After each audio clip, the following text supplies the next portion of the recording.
Hello friends, welcome to my new video how to block adult content in Telegram. आज की इस video में हम टेलीग्राम में अडल्ट कंटेंट 18 प्लस कंटेंट को ब्लॉक करने का तरीका सीखेंगे।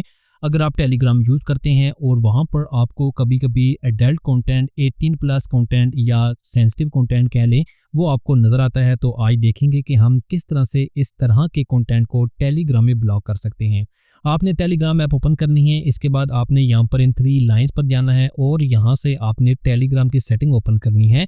टेलीग्राम सेटिंग में आपने यहाँ पर चैट सेटिंग ओपन करनी है। चैट सेटिंग ओपन करने के बाद यहाँ पर स्क्रॉल डाउन करके सबसे नीचे जाएंगे तो यहाँ पर शो 18 प्लस कंटेंट का ऑप्शन होगा। अगर ये यहाँ पर इनेबल है तो आपने इसे डिसेबल कर देना है। जैसे कि मैं इसे डिसेबल करता हूँ तो अब आपके टेलीग्राम अकाउंट से 18 प्लस कंटेंट एडल्ट कंटेंट इसे रोक दिया जाएगा। तो आगे आपको अपने टेलीग्राम अकाउंट पर किसी भी तरह का 18 प्लस कंटेंट या सेंसिटिव कंटेंट नज़र नहीं आएगा। तो इस तरह से आप बहुत ईजीली टेलीग्राम की सेटिंग में जाकर अडल्ट कंटेंट को ब्लॉक कर सकते हैं। Thanks for watching this video.